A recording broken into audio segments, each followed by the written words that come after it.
ए श्रेणी का लश्कर तोयबा का कमांडर था।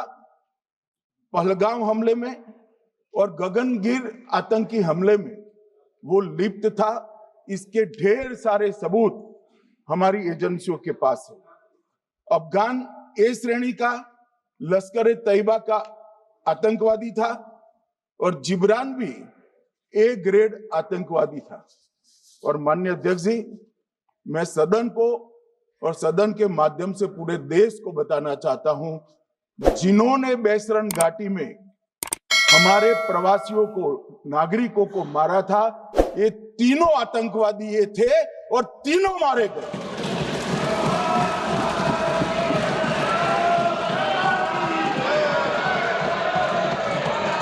और मान्यवर, मैं आज इस सदन के माध्यम से सेना के पैरा 4, सीआरपीएफ के सारे जवान जो अभियान में शामिल थे और जम्मू कश्मीर पुलिस के जो जवान थे, वो सभी को सदन और पूरे देश की ओर से बहुत बहुत साधुवाद देना चाहता हूं। माननीय अध्यक्ष जी, मैं इस ऑपरेशन महादेव के बारे में थोड़ा डिटेल में बताना चाहूंगा। ऑपरेशन महादेव की शुरुआत 22 मई 2025 को, एक प्रकार से तो जिस दिन हत्या हुई थी उसी दिन रात को 22 मई 2025 को, जिस दिन हत्या हुई थी उसी दिन रात को एक सुरक्षा मीटिंग की गई थी जम्मू कश्मीर में। ये पूछ रहे थे, कोई गए नहीं, सिर्फ राहुल गांधी गए। अब आपकी आंख कौन से चश्मे से देख रही है मुझे मालूम नहीं। माननीय अध्यक्ष जी, 1 बजे हमला हुआ, मैं 5:30 बजे श्रीनगर में उतर चुका था। माननीय अध्यक्ष जी, अरे सुनो, मैं बताता हूँ ना 22 में, सुनो ना प्लीज, धैर्य रखकर सुनो, हमने आपको नहीं टोका है, सुनना पड़ेगा भाई, ऐसे नहीं चलेगा। माननीय अध्यक्ष जी, नहीं, पर बैठे मत बोलिए आप भी। माननीय अध्यक्ष जी, 23 अप्रैल को एक सुरक्षा मीटिंग की गई। सभी सुरक्षा बल, सेना, CRPF, BSF, Jammu Kashmir police, और सबसे पहले उसमें निर्णय किया गया कि जो नृशंस हत्यारे हैं वो देश छोड़कर पाकिस्तान भाग न पाए, इसकी हमने पुख्ता व्यवस्था की और भागने नहीं दी। 22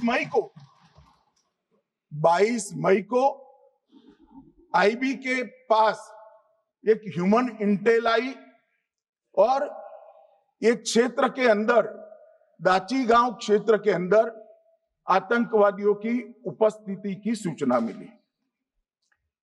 आईबी और सेना द्वारा दाचीकाम क्षेत्र में अल्ट्रा सिग्नल कैप्चर करने के लिए जो इंस्ट्रूमेंट हमारी एजेंसियों ने बनाए हैं, इसके द्वारा इस सूचना को पुख्ता करने के लिए मई से 22 जुलाई तक लगातार प्रयास किए गए। ठंड में ऊंचाइयों पर हमारे सेना के अधिकारी पैदल इनके सिग्नल प्राप्त करने के लिए घूमते रहे, आईबी के अफसर भी घूमते रहे, सीआरपीएफ भी घूमती रही, और मान्यवर 22 जुलाई को हमें सफलता मिली। सेंसर्स के माध्यम से आतंकवादी होने की पुष्टि मिल गई। तब 4 पैरा जो हमारी सेना का एक हिस्सा है, उसकी नेतृत्व में 4 पैरा के जवान, सीआरपीएफ के जवान और जम्मू कश्मीर पुलिस के जवान मान्यवर एक साथ ये आतंकवादियों को घेरने का काम किया। सेना, सीआरपीएफ, जम्मू कश्मीर पुलिस की मीटिंग भी की गई। जो 5 ह्यूमन एसेट्स थे उनको भी वहां भेजा गया, और कुल मिलाकर कल जो ऑपरेशन हुआ, इसमें हमारे निर्दोष नागरिकों को मारने वाले तीनों आतंकी मौत के घाट उतार दिए। मान्यवर, तीनों के नाम मैंने बताए हैं, सुलेमान उर्फे फैजल जट, अफगान और जिब्रान। मान्यवर, वो तो एक आशंका थी कि यही लोगों ने घटना की है, मगर मैं बाद में एनआईए की जांच पर आता हूं, एनआईए ने पहले से ही इनको जिन्होंने आसरा लिया था वो लोगों को गिरफ्तार कर रखा था, उनको खाना पहुंचाने वाले लोगों को अपने कब्जे में रखा था। तो जब आतंकवादियों के शव श्रीनगर आए, इनसे पहचान कराई गई, 4 लोगों ने पहचान लिया, यही 3 लोग थे जिन्होंने पहलगांव में आतंकी घटना को। मगर हमने इस पर भी भरोसा नहीं किया मान्यवर, कोई जल्दबाजी नहीं की। हमने जो आतंकी घटना स्थान से कारतूस मिले थे, वो कारतूस का एफएसएल रिपोर्ट पहले से करा कर रखा था और चंडीगढ़ सेंट्रल एफएसएल के अंदर बैलिस्टिक रिपोर्ट के आधार पर उनका रिपोर्ट तैयार था। जब ये कल आतंकवादी मारे गए, इनकी 3 राइफलें पकड़ी गई, एक M9 अमेरिकन राइफल थी और 2 AK-47 राइफल थी। जो कारतूस मिले थे वो भी M9 और AK-47 के भी थे, मगर हमने इससे भी संतोष नहीं माना।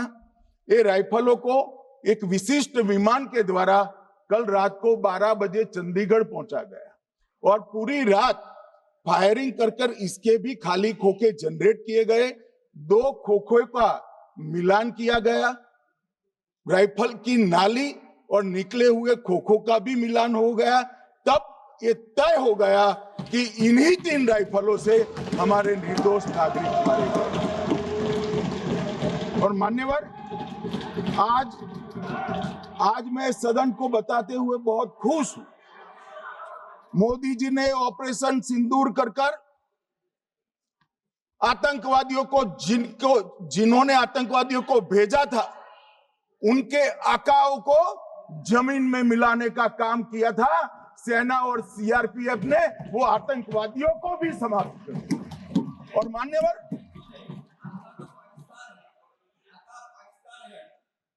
कौन पाकिस्तान से आपकी बात होती है क्या? अरे बैठ जाओ भाई।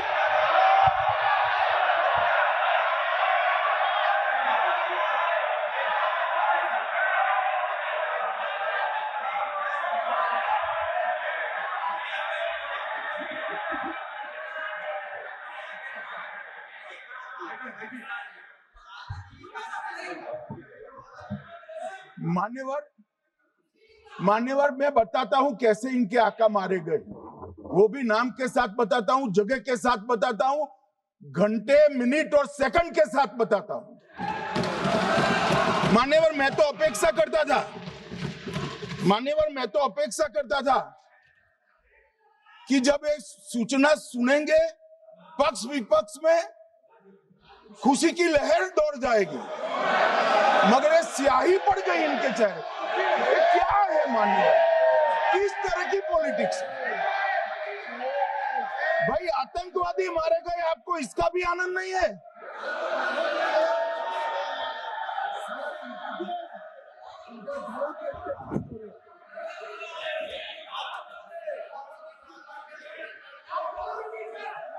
अखिलेश जी बैठ जाइए, मेरा पूरा जवाब सुनिए, आपका सब जवाब आ जाएगा।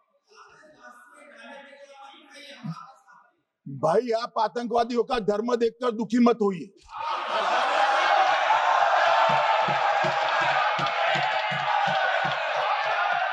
अखिलेश बैठ जाइए यार।